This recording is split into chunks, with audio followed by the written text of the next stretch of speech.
Welcome back to Physics Junction. In today's video, we are going to learn about non-conventional energy sources. In the previous video, we studied about what is energy source and what are the types of energy sources, that is conventional and non-conventional energy sources, and we studied generation of electricity from conventional energy sources. So today we are going to focus on non-conventional energy sources. We know that energy is very important in our life. It exists in different forms such as light, electrical, heat and mechanical energy. So to see the objects we need the light energy, and we are using a lot of electrical appliances such as mobile phones, laptops, refrigerator, washing machine. So we need the electrical energy, and for cooking we use heat energy, and the different vehicles are running on mechanical energy. So we depend completely on energy. So energy demand is every day increasing, but we are running out of conventional energy sources. The examples for conventional energy sources are fossil fuels, petroleum and natural gas. We completely depend on conventional energy sources for fulfill our energy requirement, and the disadvantage of conventional energy sources is it cannot be reused after using it once. So we need to look for different alternative energy sources. We need new technologies to improve the efficiency of the alternative energy sources, and these alternative energy sources are known as the non-conventional energy sources. They are called as renewable energy sources. Why they are called as renewable energy sources? Since the non-renewable energy sources are continuously or they can be replenished by natural processes.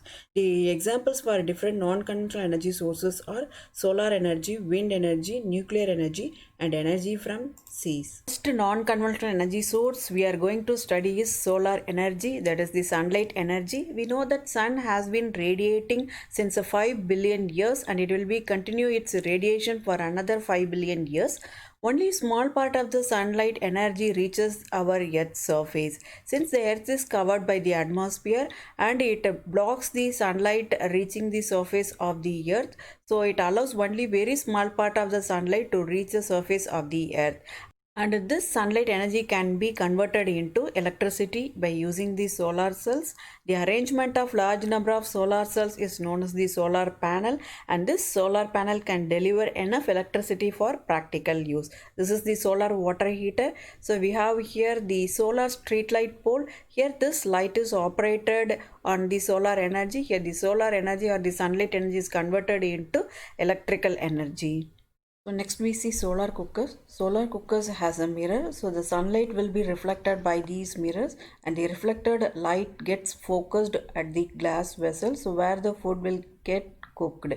So this is the solar cooker, and here we have the example for solar rooftop.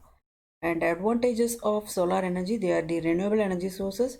It doesn't have any moving parts, it requires very little maintenance, and the main advantage is they can be set up in remote areas where laying power of transmission line is expensive. The disadvantages of solar energy, so they are very costly, and they are completely weather dependent, and it requires lot of area and expensive storage. These are the disadvantages of solar energy. The next non-conventional energy source we are going to see is the wind energy. The kinetic energy of the wind is used to do work. The energy harnessed by windmill was to do mechanical work in olden days, that is in a water lifting pump. The rotatory motion of the windmill is used to lift the water from the well. Nowadays the wind energy is used to generate electricity. It consists a large electric fan, and that is supported by a rigid pillar. This wind energy is an environment friendly and efficient renewable energy source.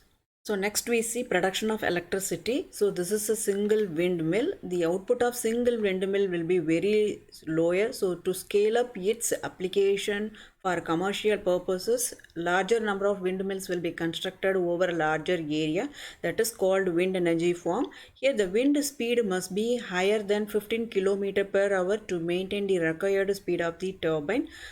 So we have wind turbine. So the output energy of wind turbine is the mechanical energy, and this mechanical energy will be coupled with the coil of the electric generator, and the electricity is produced here. So the produced electricity will be transmitted through the power lines. Here the constructing of windmill is it's like one-time investment. So here no recurring expenses will be needed for the production of electricity. The next non-conventional energy source we are going to study is tidal energy. This is the energy obtained from the ocean. Here, the tidal waves are formed due to the gravitational pull of the moon on the earth. So, due to the gravitational pull, the level of the water in the sea rises and falls. The high and low tides and the difference in the sea levels gives us the tidal energy. And this tidal energy can be harnessed by constructing a dam across a narrow opening to the sea. So, here this is the sea water and a water reservoir. So, the water will flow from the sea to the reservoir through this narrow opening. The turbines will be placed here. So due to the water flow, the turbine will convert the tidal energy into the electricity. Next we see wave energy. We need to learn the difference between the tidal energy and the wave energy. The tidal waves are formed due to the gravitational pull of the moon on the earth. Wave energy is formed due to the wind blow across the surface of the ocean, and this is known as the wind waves. Here the kinetic energy of the wind waves are trapped to generate the electricity, and this wave energy will be beneficial only where waves are very strong. And to trap the wave energy, many devices have been developed. Produced wave energy is used for rotating the turbine and the electricity is produced. So this is waves. We have air chamber, turbine and generator. So here the waves make water in air chamber rise and fall and cause the air to turn the turbine. Now we see ocean thermal energy. So this is the sea, the surface of the sea. This is bottom of the sea. So the surface water of the sea is heated up by the sunlight. So it is at a higher temperature. The water at the bottom of the sea is at lower temperature. So this is at a higher temperature. Here the water will be at a lower temperature. So this temperature difference is used to obtain energy in ocean thermal energy conversion plants. Here the temperature difference is about 20 degrees C or 293 Kelvin. The depth should be at least 2 kilometers. Production of electricity from the ocean thermal energy. So we have the liquid ammonia, and this liquid ammonia will be heated up by the warm water, and the ammonia vapor is produced. The produced vapor is used to rotate the turbine and the electricity is generated. So here the cold water from the depth of the ocean is pumped up and condenses the vapor again to liquid. So the liquid is again produced. So and this process will be going on. So this is the production of electricity from the ocean thermal energy plant.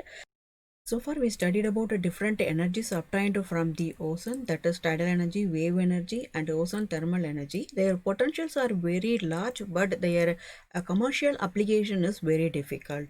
So in this video, you studied about a different non-conventional energy sources, that is solar energy, wind energy and ocean energy. I hope you enjoy this video. Thanks for watching.